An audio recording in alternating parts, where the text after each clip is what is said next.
Welcome to Cafe Faza. Today's episode is a special one.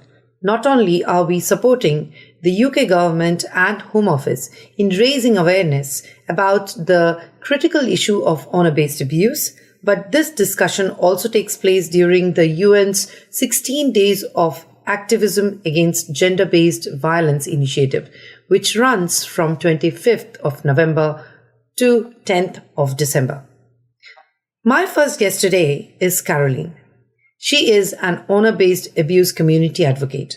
Caroline is here today to help us better understand honor-based abuse and the current campaign to tackle it. Caroline Mwangi is an honor-based abuse community advocate and a PhD candidate at Nottingham Law School, Nottingham Trent University. She is currently conducting a research project titled An Analysis of Anti-FGM Laws in Kenya and the Impact of FGM on the Best Interests of the Child. My next guest is Benash, a midwife and an educator, specifically an assistant professor of midwifery. She is also a co-founder of the Association of South Asian Midwives. She has co-designed and runs cultural competency and safety workshops for maternity healthcare professionals. Benash is also the co-chair for the Racial Injustice in UK Maternity Services Inquiry by Birth Rights Charity. Welcome, Caroline. Welcome, Benash. Thank you. Thank you for having us here. Please, could you both tell me a little more about yourselves? Like you mentioned, I'm a PhD candidate at the Nottingham Law School, Nottingham Trent University, and my research looks at the legislation that prohibits FGM in Kenya and the impact of FGM on the best interest of the child. So I look at through a socio-legal lens. I try to delineate the patterns of subordination or oppression of FGM on children and try to understand why the practice continues and the impact of that on children. Caroline, can you elaborate a little more about the campaign we are talking about today? So I'm here as a community advocate from the Multicultural Marketing Consultancy as part of the campaign from the Home Office to raise awareness about honor-based abuse. And it is part of the UK government's commitment to tackle violence against women and girls. So the purpose of my role is to raise awareness to every person who may come across women or girls or people that might work with communities that experience honor-based abuse. Right. Coming to Benash. Benash, tell me a little more about yourself and how did you come to be a part of this campaign?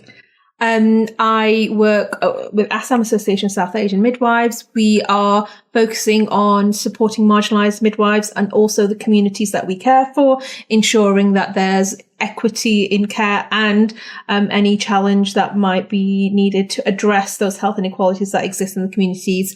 We want to make sure that the diversity that we have in culture also means that we have a diversity in health education. All right. I'll go back to Caroline. And for the sake of listeners and their understanding, I would like you to kindly explain a little more about honor-based abuse and how it differs from any other kind of abuse. Honor-based abuse is any incident or crimes that can involve either violence, intimidation, or coercion that is perpetrated by either family members or community members. And honor is the motive behind it. People that do not follow the codes of behavior that have been prescribed within the communities face social sanctions because they are perceived to be dishonoring the family members of the community. So are there different forms of honor-based abuse? The different forms of honor-based abuse, there is female genital mutilation or FGM, and can also be defined as female genital cutting, or circumcision in some communities. There is also forced marriage, virginity testing, and breast flattening. All right. And all these come under honor-based abuse. Yes. Can you explain a little more about your role as a community advocate for honor-based abuse? As part of my role, I am tasked to work with communities that experience honor-based abuse. So I have engaged different communities here in Nottingham, and I will be conducting 4 events where I will talk about different types of honor-based abuse.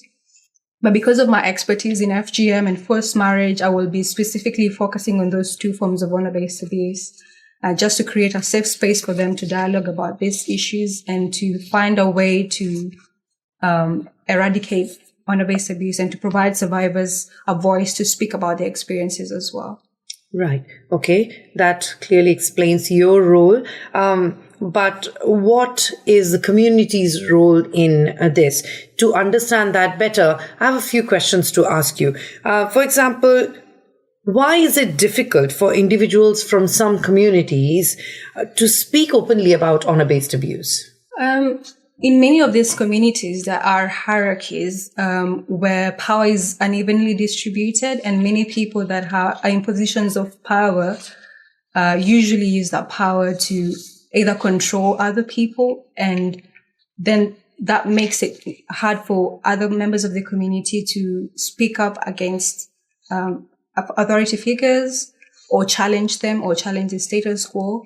And when power is enforced most of the times, there's usually social sanctions for people who fail to respect or to adhere to the expected social expectations. And I would add to that also that the concept of honor is individual to each community, and each generation teaches their child what is honorable. So it's intergenerational. Therefore, the concept of honor and honor-based abuse, it's normalized. And you only realize it's not normal when people recognize the harm that comes from it, and that actually this doesn't happen in other communities or other places. So we do have to question our behaviors and sometimes the teachings we've had from other generations, because that is harmful. Carrying on these behaviors without challenging where they've come from or the origins causes more harm. So we are clearly talking about the cultural concept of respecting adults, respecting elders specifically, and then the concept of obedience, where you are not allowed to question. This could be one of the reasons for continuing with honor-based abuse. Do you mean so? The expectation is that you do as I say without question in some communities.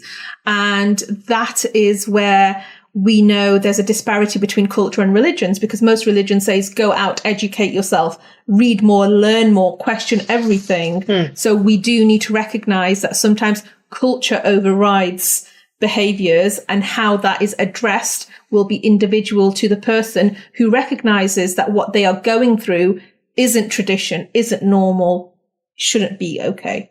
Coming to one specific kind of honor-based abuse, like forced marriage. If you go on to forced marriage, now there's a big misconception between forced marriage and arranged marriage.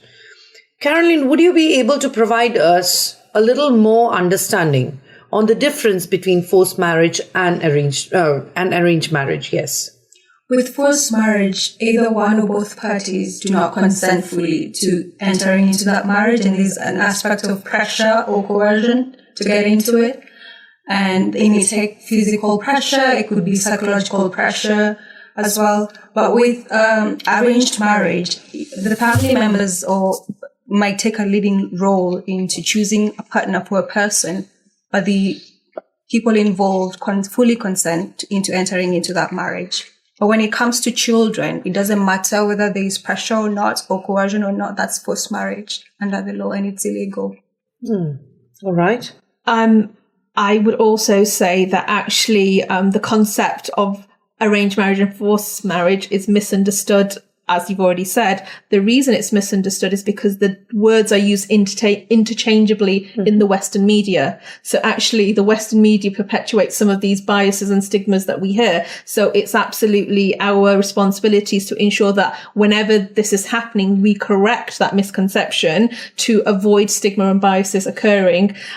Because I'll give an example of in my family. I know my family members who have had arranged marriages where the families have gotten involved. They've made the introductions, then they've stepped away, and the girl and I say girl and boys. She's my niece and nephew, just got married this weekend. But the young woman and the young man have, got to know each other and decided themselves that they want to get married.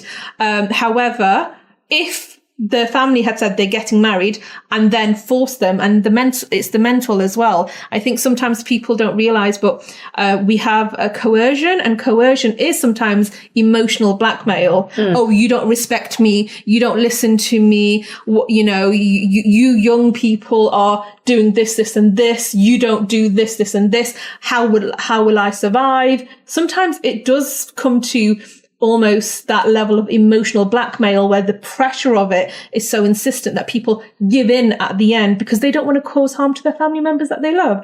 Yes, indeed. And probably that is the reason why when somebody is in this situation of, not just forced marriage, the consequences of forced marriage, which I'll come to in my next question, they keep on facing it without coming out or without speaking up, just because of the love and care for their own family members who have put them through this situation. What challenges do survivors of forced marriage face? Is there a list of what people have faced? Are they facing the same kind of problems even today? What are the situations of the next generation that comes from these kind of forced marriages? Are they in trouble? Could you both elaborate a little more on that area? So one of the major challenges is that forced marriage will restrict the choices that the woman may have, because they might want to get into a relationship. They might want to get into a relationship with someone they're in love with. But most of the times, in forced marriages, they're not given the opportunity to choose for themselves the partner that they want to. So if they get into that marriage and they get children, and say, for example, the person that they get married to is abusive as well, that may also affect the children. So there's always that aspect of domestic abuse when it comes that results from forced marriage, especially when the person is abusive. I think the other side of the story is that the future generations. So if we think about the mental health impact of being forced into marriage, in some of the communities we're talking about, mental health is taboo and it's stigmatized subject, and mental health coping mechanisms are not necessarily talked about because people don't talk about mental health. So what people develop is unhealthy coping mechanisms, which is sometimes domestic abuse because it's about repression of like emotions and feelings, and it comes out as abuse, it comes out as verbal abuse, it comes out as anger. Sometimes it's use of substance misuse, sometimes it's use of eating disorders, of like trying to control your food or eating too much for comfort. All of these behaviors are unhealthy coping mechanisms. And when you have that in one generation, you're more likely to have that in follow-on generations because they see those behaviors, they become normalized behaviors, and they become normal coping mechanisms. And actually, healthy coping mechanisms is what we need to prevent mental health and mental health deterioration. So we are having consequential impact on future generations, and the intergenerational trauma of it is gift handed to the future generation. Unfortunately, we have to break the cycle. Yes, we definitely have to break the cycle. And I think the only way of doing that is through awareness. So more people and understand in-depth consequences of such kind of forced marriages, I think people will take a step in the positive direction. But as our interview is going to take into consideration different types of honor-based abuse, I want to take this discussion to the next layer where we are going to talk about virginity testing. Could you explain a little more in detail about virginity testing and what it involves? Virginity testing is the examination of female genitalia, and it's linked to the ideas of purity and honor. So women are expected to keep themselves pure and ready for marriage. And before they get into marriage, they check to see if they've kept themselves. And if they are found to have not kept themselves, then they are said to have dishonored the family. And sometimes they get married to the person because of that. And I think sometimes, this is an example of and this is an assessment, and it's a physical assessment to see if that hymen, which it's a piece of skin, is still there. Unfortunately, the concept is that this is the same in every woman. But just like every woman doesn't look the same, isn't the same size, isn't the same shape, isn't the same color, isn't speaking the same language, our body isn't the same either. So that piece of skin might be very thin in some people, so you would barely see it anyway. In other people, it might be thicker. So the concept of virginity testing isn't actually going to be accurate. And also the concept of virginity testing in the way you've said, where you do it exists. In some communities, it exists post-intercourse. So it's checking to see if there's blood on the sheets after the marriage night, to see if there's been evidence of bleeding. That doesn't always happen. Virginity can be lost by using a bicycle, by using a tampon, by riding a horse. All of these ways, virginity can be lost. That doesn't mean you should stop doing these things. They are still important. We just need to understand that that piece of skin doesn't make someone a virgin or not. So how does these affect women across different communities? There's that aspect of invading the woman's privacy and feeling, and especially because when they're checked, it's usually amongst women or people around them. So they might feel invaded or degraded. And it can also be very humiliating for them. It also tells women that we don't trust you. We don't trust that you are a virgin, because we are forcing to check if you're a virgin or not. We don't do that to men, so why are we doing it to women? Right. And so what's the psychological effect of such a testing? What psychological effects have you on record of women who have gone through this? Do you have any? There's trauma when, especially when a woman has gone through that, because they feel that they do not really have the choice and they're forced into doing it. So, and the way it's done in the presence of people makes that person feel very humiliated and ashamed. So just remembering such things happening to them causes a lot of flashbacks and the trauma, and a person might have to deal with that to be able to go on with their life. In a basic level, it's assault. You are forcing someone to do something that they do not want to do. Correct. Are there any physical impacts? Like we were talking about the psychological side of it. Medically, is there any physical impact of doing this? The existence of that skin, like I've said before, it's inconsequential. That skin does not play any part in anything apart from saying if someone's a virgin or not. Actually, the existence or non-existence of that skin doesn't matter. However, because if someone knows that that skin no longer exists, sometimes they will try to recover it. So they might have to have surgery to bring that skin back. And that surgery exists. And many people do it because they know they will be forced into virginity testing later on. So they will go and have that piece of skin remanufactured. The physical impact of that, the exposing yourself to the intimate place, to strangers, and going through that, it's very harmful to you. And actually, when we talk about psychological impact, one of the psychological impacts is the physical manifestation to your mental health. Mental health is a spectrum. And when we talk about mental health and like the coping mechanisms that we've mentioned earlier, they have physical impacts. But if it goes unaddressed long enough, it comes up as psychosomatic pain in your body. So you might have pains in your body, aches in your bodies. And if there's no other if there's no physical reason for it and you've been tested for other things, it might be that you have psychosomatic mental health impact on your body. And that needs to be addressed. Right. Are there any legal measures in UK to prevent virginity testing, and how effective are those laws? So there is the Health Care and Social Act that outlines that virginity testing, the act of examining a person or procuring examination of a person or aiding and abetting in getting a person examined is illegal in the UK. And you can attract a penalty of up to 5 years with or without a fine. So in terms of it being effective, many times because this harmful practice can be hidden, it might be unreported. And that's why raising awareness is very critical, because then that encourages people to come out and express their concerns about it and also report to the police for perpetrators to be arrested and brought to book. All right.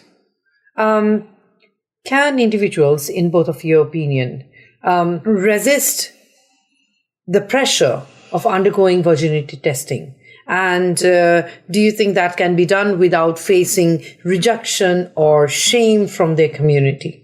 I think might be a bit difficult, especially where there is that coercive control, those power structures, because what happens is that when there's that hierarchical structure, people are usually forced by either older community members or family members to pursue this to retain the honor of the community or the family. Mm-hmm. So it might be very difficult. But if communities of individuals link up with supportive organization or specialist agencies, then that might help them get the support that they need. All right.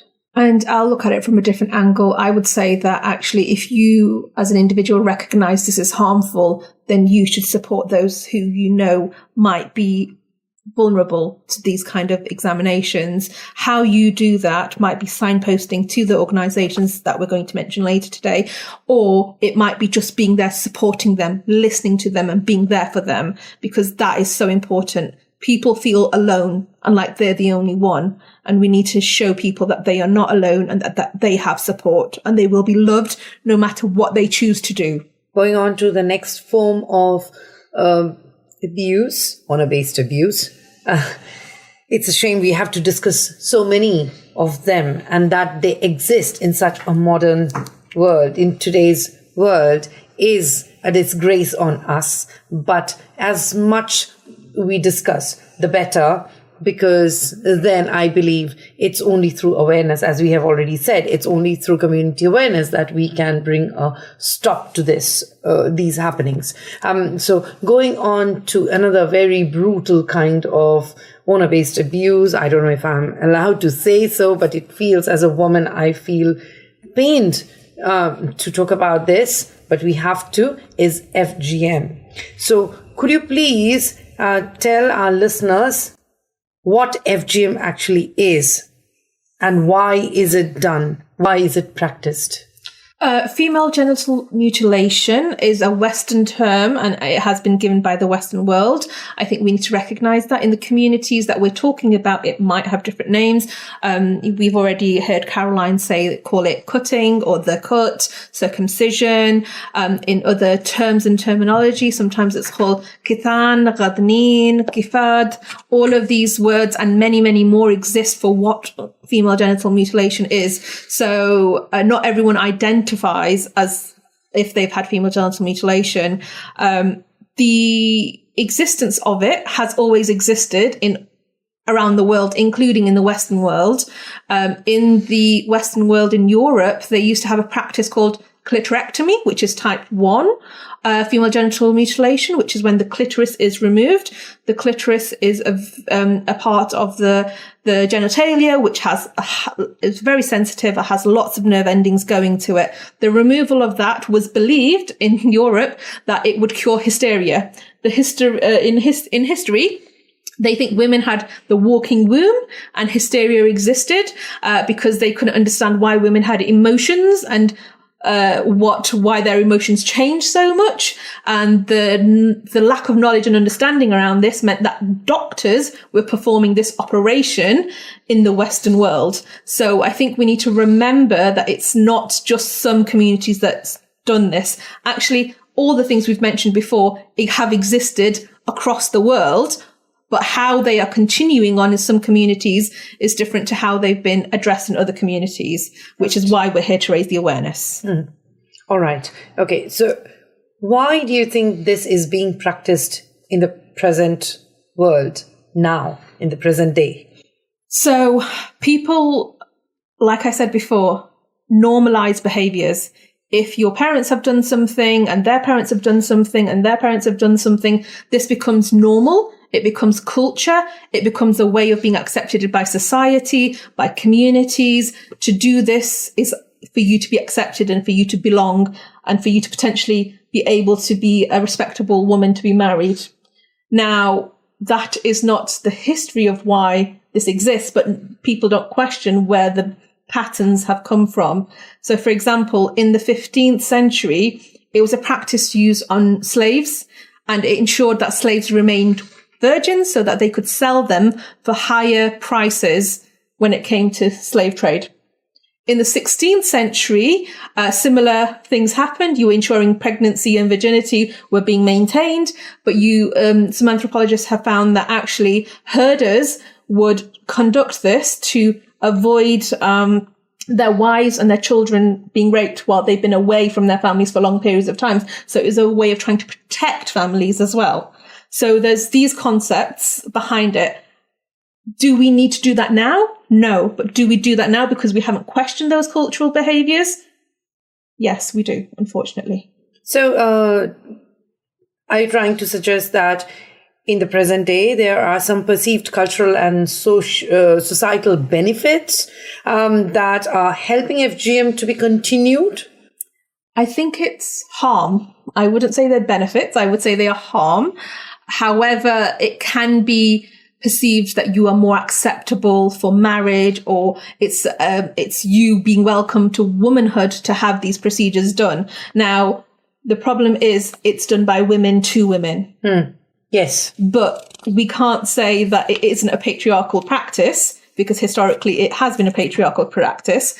And secondly, women internalize misogyny as well. We internalize those behaviors and we can cause harm. So even though these beliefs exist, we need to challenge them across the board, from men to women, the whole of society. People need to question and address this. Right. If I could come in and talk about a little bit about from a Kenyan perspective. So in my research, I interviewed some community members from a community called the Korea community, and they mentioned that one of the reasons why it continues is because there is the money aspect of it. So the cutters get a lot of money from the practice, and so they were explaining that they spent about 1,000 Kenya shillings per girl, and that's a lot of money. And every cutting season, every December holidays, they usually conduct the cutting of girls. So because the cutters look at it as a form of livelihood for themselves, that is like a motivating factor for them. Even though there is the customs or the traditions that are perpetrated, there's also the aspect of money that makes them want to continue to do it because they don't want to do anything else besides that. But that's for those who are performing this act. But how is it being supported by those who are paying the money and allowing their daughters to go through this pain and shame and however you call it, trauma? I would like to call it in different names. But how do parents allow that happening? Do they not understand? So who is persuading them? How is money influencing the going on of this practice? Well, the benefit is only for them who are doing it, who are performing this act on the others. So FGM is not usually seen as a form of harm. It's usually seen as an act of love by many parents because they're trying to protect their children from social sanctions. So if a person doesn't undergo FGM, they might experience ostracization, isolation, abuse from other community members. So the parents try to protect their children from facing those social sanctions. And then there's also that aspect of if a child is or a girl is not circumcised, they won't get married within that community. Actually, some of the times, a girl who is married that is not circumcised is returned back to her parents to undergo the practice, or the family member into which they get married into, they might force her to get the cut. So because the parents don't want their children returned to them, because that is seen as dishonorable, they will let the children undergo the practice as a way of protecting them from the social sanctions.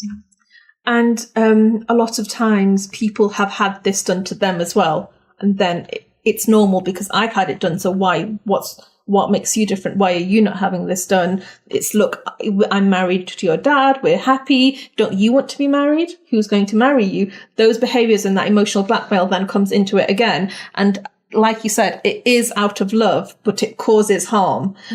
The one example I can give is that I've known of parents here based in the UK who didn't want that for their child, but then went abroad to their country of origin. They left their child with family members who then took the child to have that done while the parents were out.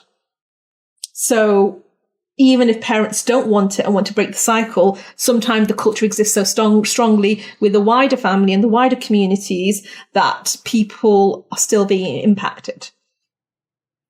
Right. Children are being impacted. So this calls for a global awareness, honestly to speak. But then we in the UK, let's talk about what's happening in the UK at the minute. And are there laws in the UK to protect FGM, to protect the women and girls at risk? And how effective are those laws?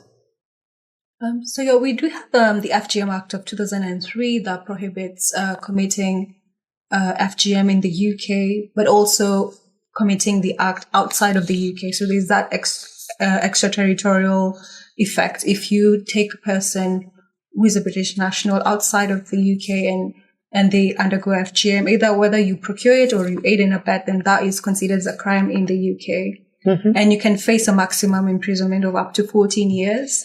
Mm-hmm. Then there's a Serious Crimes Act of 2015 that introduced another offense that if a parent does not protect their children from the cut, then they will also face prosecution and can go to prison for up to 7 years. Okay. And it also introduced a mandatory reporting duty for professionals if they encounter victims or people that are at risk of FGM. Mm. And historically, people would say that, oh, well, this isn't actually, this actually isn't happening. These laws exist, but no one's being prosecuted. We have now had our first prosecution in the UK just a couple of years ago, and this is being actively pursued.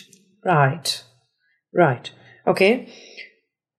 If we come from the legal aspect to the psychological aspect of FGM, what are the psychological and emotional impacts of FGM on women? So I believe there's two sides of this. There's the physical impact as well as the psychological. Okay. Yeah. So I think physically, first and foremost, this is normally happening to children. Mm. So when this first happens to a child or a children, because sometimes it's a party, it's considered a party, and a group of children are being brought together for it to happen to them. Sometimes it's on an individual basis. So when this happens, a child can go into shock from the pain. There is a risk of hemorrhaging and bleeding. The long-term impact of that can be from a spectrum of anemia to death. The short-term impact of that, the risk of infection, the risk of urinary retention. So the bladder, they're not able to pass urine. So their bladder gets bigger and bigger and bigger, impacting, everything inside. The pain of passing urine for the first time after this cutting. All of those things are there. Sometimes the instruments aren't clean. So the risk of infection, of tetanus, of HIV, of other things that are passed on from unclean instruments also exists. The long-term impact of this is also infection, impact on childbirth, impact on the postnatal period, the long-term risk of the infections going up to your uterus, could be urinary tract infections, could be vaginal infections. I mentioned type 1 before, but there's type 2 and type 3. Type 2 is when they remove the labia as well as the clitoris, and type 3 is when they remove everything and they close everything up to a small hole in the bottom, which means that your urine, your period blood, everything passes out from that one small space. So all of that area with that length of space that everything has to go through, all the fluids have to go through, it's not just risk of infection, but possibly of fistulas, which are holes through the skin. So holes from the vagina into the bladder or into the rectum, which means there's a risk of feces or urine coming out of your vagina. All of these things are just horrific to think about. But imagine the mental health impact of that. If this is your health, what is your quality of life? What are your years of life? Because all of these factors can decrease your life expectancy. That was my next question. How does it affect daily lives of individuals who have gone through this? Depending on the type you have, the severity will differ, type 1 versus type 3, but the mental, coming back to the physiological impact of it, the mental health elements of it. As a midwife, I know pregnancy is a trigger. Sometimes people have repressed their memories so deep inside that they don't realize how they feel about it or recognize this has happened to them. But going through pregnancy and birth, where not only are you talking about intimate parts, you're having intimate examinations possibly, you're being exposed to strangers, you're being put in unknown environments. When you're so vulnerable, it can trigger you to have flashbacks. It can trigger you to take you back to where you were. It can cause so much trauma that it can impact the birth and the bonding with the baby after the birth. And if a mother goes through this mental condition, think of how it impacts the baby, the unborn baby. Yeah. Oh my God. Okay, we still have to discuss it. The pain here is we are 3 women sat here discussing about these things in today's world where, we talk about visiting the moon. Let's first talk about these things. Let's eradicate it from the root. Let every woman get the right to live happily, live in her own body. Right. Just not women. Anybody should have the choice to live their life their own way. Yeah. And I want to come back to that, Annu, because actually people think that it's done for men. And I know many men who disagree with this. Right. Many men who actually say that you're doing this for my benefit, but this is harmful to my wife. Exactly. This shouldn't be happening. And actually that in itself, we need to recognize we need more men in our communities talking up and addressing this and challenging this. Right. Yes, indeed.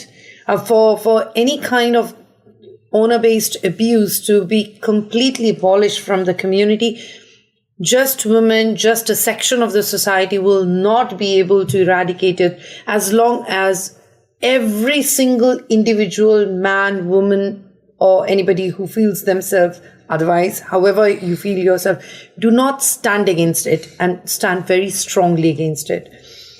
But moving on to my next question is, what role can healthcare professionals like midwives and doctors play in supporting women who have undergone FGM?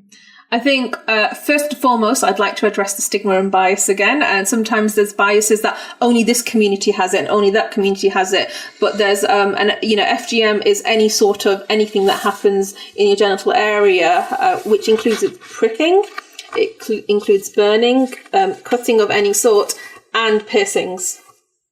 And, vaginal surgeries like labioplasties, the design of vagina, all of these things happen in the Western world too. And because we've given it the term female genital mutilation, the people who are from these other communities don't identify as having female genital mutilation. So there's been plenty of a night shift where I've been being rushed to theatre and I'm trying to remove a piercing in the vaginal area because no one knew about it and no one recognized it and it wasn't told to us. So, we need to make sure that we're not just brushing all communities with one brush. We are conscious that female genital mutilation is wider than just those 3 that we've mentioned. Secondly, healthcare professionals need to be sensitive and curious to individuals. Each person that they are talking to, each woman and pregnant person should be responded to in a way that they will engage and build a relationship and build trust. only with trust will someone disclose some of the things that we've mentioned. No one wants bias against their communities. No one wants to say that my community has done me harm. No one wants to say that all of these people are harmful. So actually, we need to build trust. We need to understand the implications of this, and we need to make sure that we recognize sometimes the harm we can cause by using biased terms and language around this topic. Speaking to someone as an individual is more important than a case. Last but not the least, what is the role of organizations and the entire community towards growing awareness and working towards ending not just FGM, but every other form of honor-based abuse? I think the first step is building trust with the community members. And the way to do that is to have cultural sensitivity. If community members are approached with bias, they will not open up. So having that sensitivity, having an understanding of culture will then enable them to create safe spaces for community members to dialogue about this practices, to see what is happening, why they're continuing. Yeah, so having a safe space to dialogue about why the practice continue and what can be done to challenge the status quo and to bring on more people from the communities to challenge those factors that contribute to the perpetuation of the practice. But also, I think bringing on to the young people, because I feel that they are usually neglected in the conversation. The older people or organization professionals, they engage leaders or adults in the conversation. But I think if we bring young people, they might bring a fresh perspective onto what can be done to end the practices. Right, because also young people are our future. So their understanding is key. And sometimes they are the victims of the conversations we've just talked about, when it comes to abuse. I would add to that we need to think about the organizations that already exist, that engage the communities already.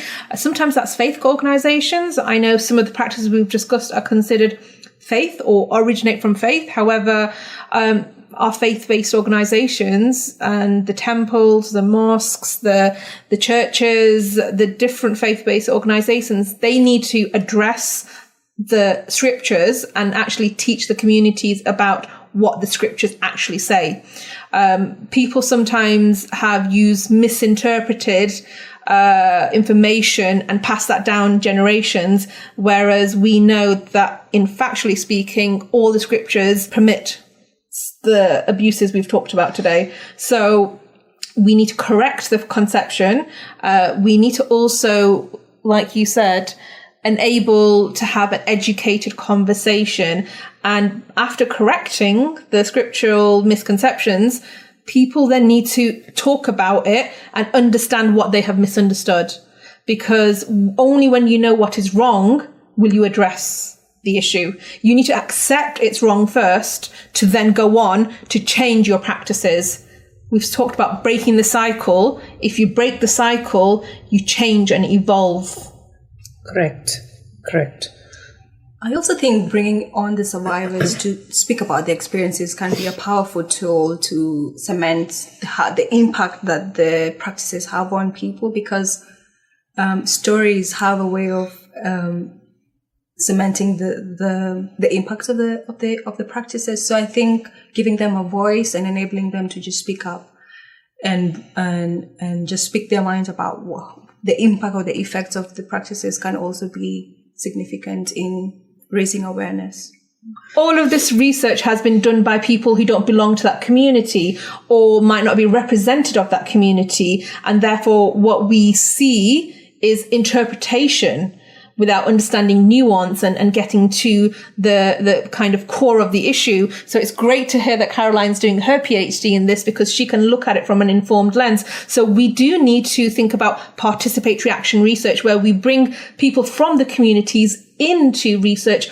Before we even get to the proposal, we need to develop the proposal with the communities to ensure that it's a represented, and not only are we benefiting from their expertise, but we're also giving them research skills which they can use and evolve themselves and hopefully go on to become amazing researchers themselves. Exactly. I was wondering, I'm having two of you from different backgrounds who are contributing towards the cause. And this itself shows that we are in the right track. We are having people from the community which needs to be helped, if I may say so. There are multiple more communities, obviously, which needs help in form of particularly awareness, I would say.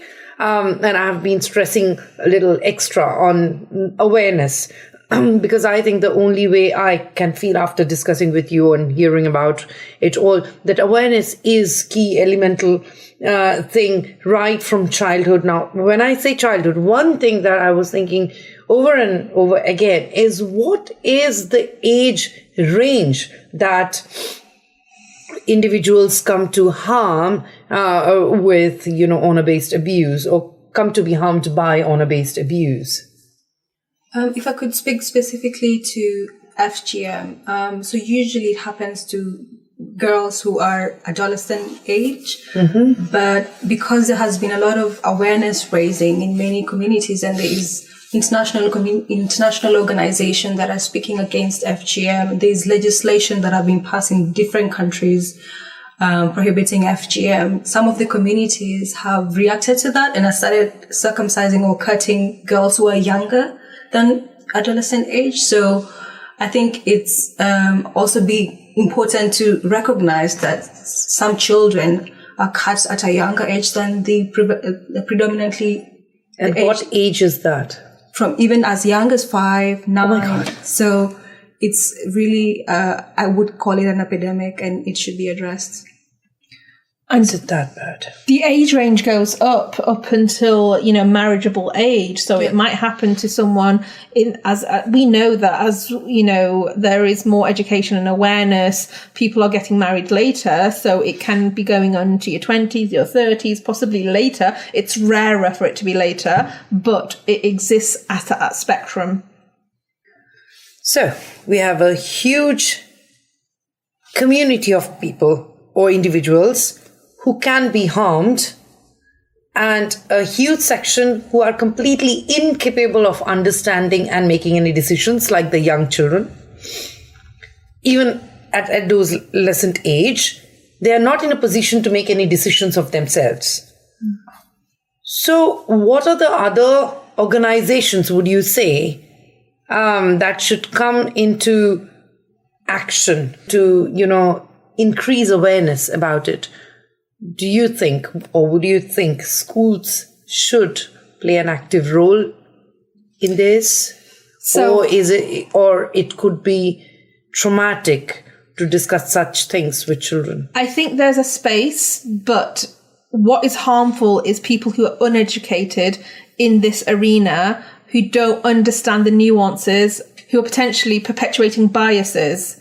So what we don't want is people to disengage from organizations that they access because they feel like they are being targeted as a community. As someone who identifies strongly with my community, I feel very strongly, as you probably heard, about correcting history and recognizing that these practices have existed everywhere at some point or another, but they've been eradicated through change, through policy, through education, through campaigns like this.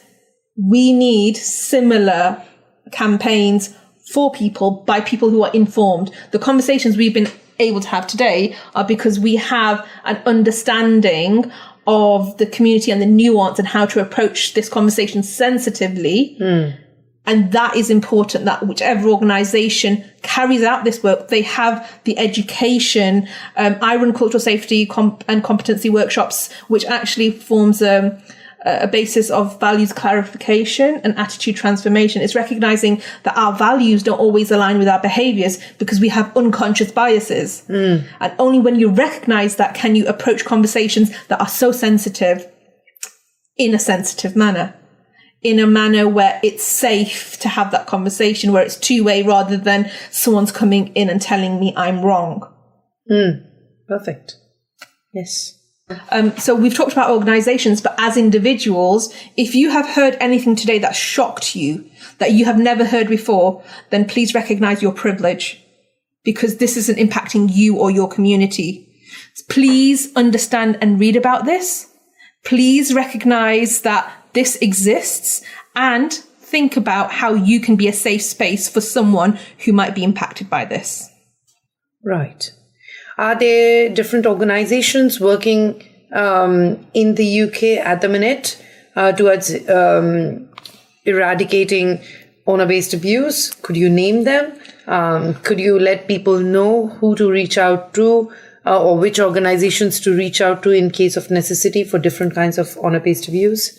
Within Nottingham, there's the Nottingham Muslim Women's Network that works with survivors of domestic abuse, but there's also aspects of forced marriage that plays into or overlaps with domestic abuse. So anyone who is experiencing forced marriage can also come to us.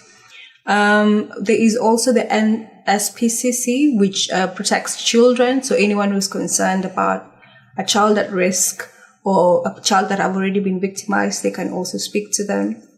Countrywide, I know about Forward that works with survivors of FGM. They have a lot of information about that, and they can support survivors of FGM. And there's also the forced marriage unit that also provides information about forced marriage, but also supports people that are at risk, whether they're in the UK. If someone is outside of the UK and they are British national or a resident, they can contact embassies and they can be assisted. Oh, okay. And just to clarify, the forced marriage unit is actually part of a specially trained units that work for the police that are obviously looking at this holistically and try to support and get not just give you the correct advice, but also, if need be, relocation and support with relocation confidentially and for free, of course. I would also add Karma Nirvana, which is has confidential contact number that you can call that will be able to give you information, advice and signposting to different locations that you can access depending upon where in the country you are. And sometimes, you just want to talk to someone who has some insight. Talk to them, call them. They might give you more information than you could possibly know that's out there. Right. Is there any site or website to go to where you will get information about all these things? This Karma Nirvana .org.uk has got brilliant resources and lots of accessible information for you. All right. Okay. So I think we have nearly covered everything that possibly could be talked about today, but definitely there's a lot more to be done. And that brings us to a position where we will expect that this interview works as the first layer of awareness for many of you. And those who have already known about it, for them, this is definitely a awakening call. Like Benash already said, you could be a safe space for many who haven't felt safe or haven't been given the privilege or liberty to lead their life at their own choice. Thank you for tuning into today's discussion on honor-based abuse. Remember, if you or someone you know is affected and needs help or support, you are not alone. You can call the Karma Nirvana helpline on 0800 599 247 for free, and confidential advice will be given to you. Their team is here to listen, support, and guide you. For more information, resources, and ways to get help, visit their website at karmanirvana.org.uk. I repeat,